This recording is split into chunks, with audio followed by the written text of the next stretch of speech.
안녕하세요. 다꿈스쿨에서 임장 리더로 활동하고 있는 문하이즈라고 합니다. 저는 지난 뜨거웠던 7월부터 다꿈스쿨에서 임장 리더를 하고 있는데요. 저는 사전 임장, 즉 손품에 신경을 쓰는 편입니다. 어느 임장 지역을 정하면 그 지역에 대한 전반적인 내용을 파악합니다. 시청, 구청, 도시기본계획, 기사, 나무위키 이런 곳에서 자료를 수집을 하고 그 지역의 큰 줄기를 잡고 어떤 것을 중점적으로 볼 것인지를 정합니다. 그리고 그 내용을 반영해서 임장 자료를 만드는데요. 이런 임장 자료를 만들고 다녀온 곳이 경기도 하남시입니다. 하남시는 강동구 임장을 준비하면서 꼭 다녀와야겠다 생각한 곳인데요. 강동구에는 11월 말 올림픽 파크포레온 12,000세대의 입주가 예정이 되어 있지요. 아마 기존의 학습 효과대로라면 강동구가 대규모 입주를 시작하면 동생뻘인 하남시가 어떤 식으로든 영향을 받게 되어 있습니다. 미리 임장을 하고 그 지역을 알아두면 그 시기에 누군가는 내 집 마련을 할 기회가 있지 않을까 그런 생각을 했습니다. 저는 임장 시 브리핑을 하는데 시간을 할애하는 편인데요. 그 지역을 잘 이해하고 현장에 나가야 그만큼 효율성이 높아진다고 생각을 합니다. 하남시 역시 임장 브리핑에 90분 정도의 시간을 할애하고 하남시 전체 지도를 머리에 놓고 그렇게 임장길을 나서게 했습니다. 하남시에 대해서 간단하게 알아볼까요? 하남시는 도시의 71%가 개발 제한 구역입니다. 그린벨트죠. 과거 1970년대에는 하남시의 98%가 그린벨트였다고 합니다. 50년의 세월이 지나면서 계속 그린벨트가 해제되고 개발이 이루어졌는데요. 그린벨트가 해제된 곳들은 그러면 어떻게 변화되었을까요? 주거지역이 들어왔습니다.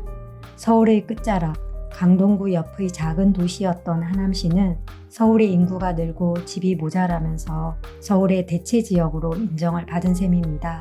그렇게 해서 그린벨트를 풀고 집을 짓고 인구가 증가하고 이런 과정을 되풀이하면서 도시가 성장을 하였습니다. 2008년 풍산지구가 입주를 하였고 2014년 미사강변도시, 2015년 위례신도시, 2019년에 가밀지구가 입주를 마쳤습니다. 모두 11만 6천 세대, 20만 명이 하남시로 이사를 하였는데요. 2005년 당시에 12만 명에 불과했던 곳이 지금은 33만 명의 인구가 살고 있는 그런 도시가 되었습니다. 사람이 많이 살면서 당연히 도시 기반 시설이 확충이 되었고 교통도 좋았습니다. 하남시의 수건이었던 지하철 5호선이 강동구에서부터 연장이 되어서 2020년에 개통이 되었습니다. 마침 2020년 부동산 상승기하고 맞물려서 하남시의 집값 상승에 어떤 역할을 했던 그런 교통 호재가 되었습니다. 하남시에는 지금도 개발이 예정된 곳이 있는데요. 교산 신도시죠. 3기 신도시 중에서 입지가 가장 좋다는 평가를 받고 있는 곳입니다. 구도심과 연결되어 있는 곳이고 3만 3천 세대가 입주를 할 곳인데요. 아직 분양이 본격화되지 않아서 입주까지는 4년에서 5년 정도의 시간이 걸릴 것으로 보입니다. 지하철 3호선의 연장이 예정되어 있고 하남시에는 정말 좋은 호재인 것이 분명해 보입니다. 다만 실현되는 거에는 시간이 얼마나 걸릴지가 관건인 것 같습니다. 하남시의 모든 지역을 분석하고 브리핑을 했지만 이번에 임장을 한 곳은 미사 강변도시입니다.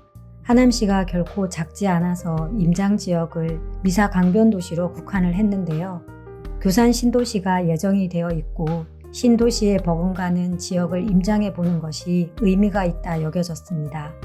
미사 강변도시는 카페가 많았던 바로 그곳입니다. 2008년에 보금자리 주택 시범지구로 지정이 되었고 그린벨트를 해제해서 개발된 곳이죠. 창을 열면 한강, 문을 열면 서울이라는 그런 표어를 쓸 만큼 한강을 끼고 있는 위치가 아주 좋은 곳이었습니다. 3만 7천 세대 정도가 입주를 했는데요. 12만 명의 인구가 있습니다. 하남시의 3분의 1의 인구가 거주하는 곳입니다. 하남시에서의 위상을 짐작할 수 있는데요. 신도시나 택지개발지구는 토지 이용 계획도를 보면 도시 이해가 비교적 쉬운 편입니다.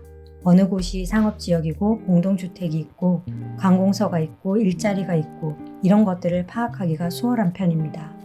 미사강변 도시 역시 5호선 미사역을 중심으로 상업지역이 형성되어 있고 미사역을 중심으로 한 북쪽과 남쪽에 주거지역과 일자리가 분포되어 있습니다. 사람들이 선호하는 지역은 역시 아파트가 밀집되어 있고 학원가와 상권이 형성된 그런 곳이었습니다. 남쪽으로는 미사강변 센트럴 자이 아파트나 미사강변 프로지오 아파트 같은 곳이 대표적인 곳인데요. 북쪽으로 보면 미사강변 스타일스가 상권, 학원가 이런 것들이 잘 형성된 곳에 위치해서 선호도가 높은 편입니다. 특히 북쪽 지역에는 9호선의 연장이 계획되어 있지요. 그래서 그 주변의 집값의 움직임이 좀 있었던 그런 곳입니다. 그러나 예정만 되어 있을 뿐 시간이 얼마나 걸릴지는 사실 아무도 모르는 거죠. 제가 미사강변 도시를 실제로 임장하면서 참여하신 분들에게 보여드리고자 했던 점은 택지개발 지역이 어떻게 도시가 만들어져 있고 토지 이용 계획도만 보아도 사람들이 살고 싶어하는 곳이 어디일까를 짐작해 볼 수 있게 하는 것이었습니다. 토지 이용 계획도가 실제 어떻게 구현이 되었고 가보니 거주하기는 어떤지, 만족도는 높은지, 선호도는 어떤지 이런 면들이 집값에 어떻게 반영이 되어 있는지를 알도록 하는 것이었습니다. 이번 임장은 난이도가 비교적 낮습니다. 경사도가 없는 평지이고 깨끗한 도시였습니다.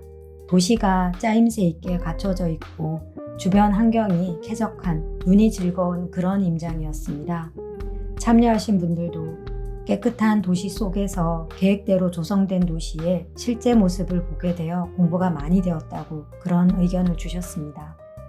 임장의 의도가 제대로 전달되었다는 것이 감사하고 보람 있는 그런 시간이었습니다.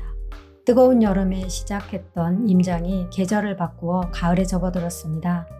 임장길에서 만난 푸른 나뭇잎이 빨갛게 노랗게 변해가는 것을 보면서 계절의 변화와 시간의 흐름을 길에서 느끼게 되었습니다. 그 속에서 저는 여전히 임장을 하고 새로운 분, 익숙한 분들과 인사와 추억을 나누면서 더 가치 있는 시간들을 만들어가는 중입니다. 다꿈 임장스쿨에서 제가 만난 분들은 참 소중한 인연이 되었습니다. 집중하는 눈빛과 열린 마음, 열정, 지지, 응원 이 모든 것들이 저에게는 힘이 되었고 더 좋은 임장을 준비하게 만드는 원동력이 되었죠. 임장을 통해 함께 하면서 서로 나누고 성장하는 그런 시간들이 앞으로도 계속되었으면 하는 바람입니다. 다꿈 임장스쿨에서 또 뵙겠습니다. 문아이즈였습니다. 감사합니다.